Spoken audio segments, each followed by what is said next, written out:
You clicked on this because you want gains, and gains are what you get. But wouldn't it make more sense if you had all the information in your brain and actually applied it to see progress? Why do you keep binge watching gym videos? Why don't you just go to the gym and work out? Well, after you watch this, you won't need to watch another aesthetic body guide. Diet. First things first, you might think that working out is the most important part of building an aesthetic physique, and it's equally as important. But let's cover diet because that's where so many young men go wrong. And it's where I went wrong too. Simply put, if your diet is messed up or your diet is wrong, then you're going to see a lack of progress, or you're not going to see any progress at all in the gym. And if your diet is terrible, at what cost are you building your aesthetic physique? You might be big, but you're probably going to have a lot of acne and it's going to look like a cyclone hit your face. And overall, you feel like trash because your diet is terrible. So to simply put it, if you eat more calories than you burn, you'll put on weight and put on muscle. And if you eat less calories than you burn, you'll lose weight or lose fat,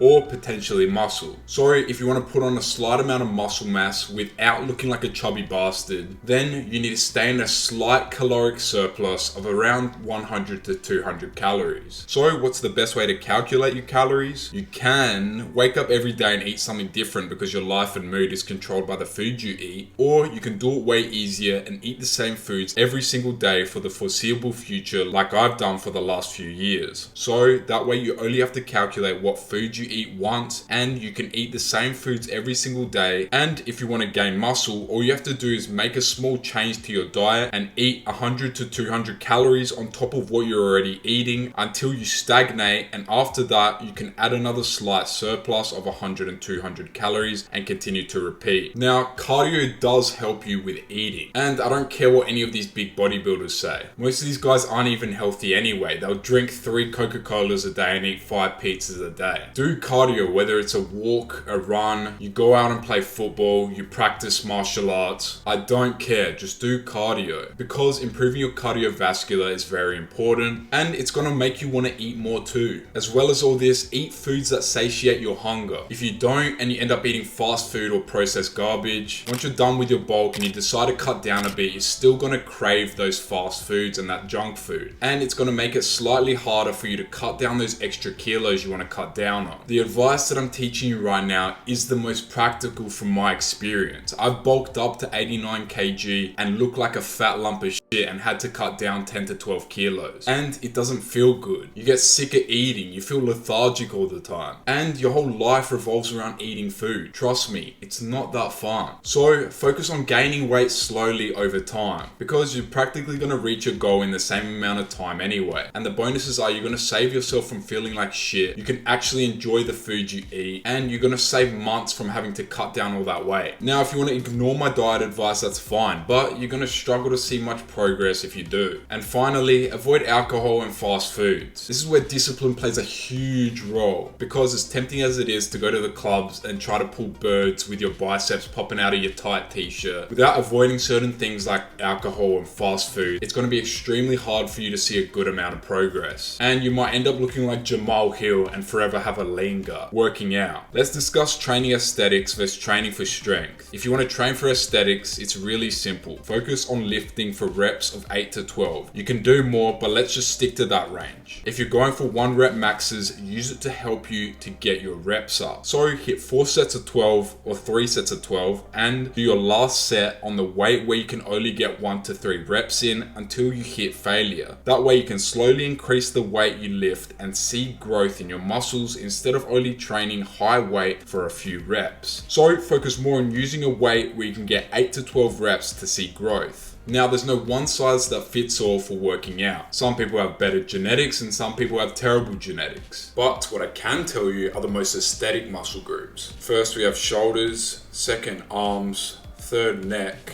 fourth, abs, fifth, chest, back and traps, and sixth, legs. Now, just because I rank these from higher to lower doesn't mean you should skip the ones that I rank lower. So it's not an excuse to miss leg day. Some of these bodybuilders are out here looking like Jack SpongeBob, and it's sad to see, bro. So still focus on building a well-rounded physique. And in terms of an actual workout plan, figure out what you need to do and what you want to develop. I've practically tried everything, and what worked for me just depended on what point of my life I was in. and how much time I had, as well as how much time and how many days of the week I was willing to spend and go to the gym. But I'll put a few of my workout splits on screen right now so y'all can try them out if you want. And if you want a more in-depth guide, I'll leave a link to the guide I created at the top of the description. We have everything from workout splits to diet plans to sleep and even more. Sleep. And finally, sleep. Your diet is on point, your workouts are on point, but you still struggle to see progress in the gym.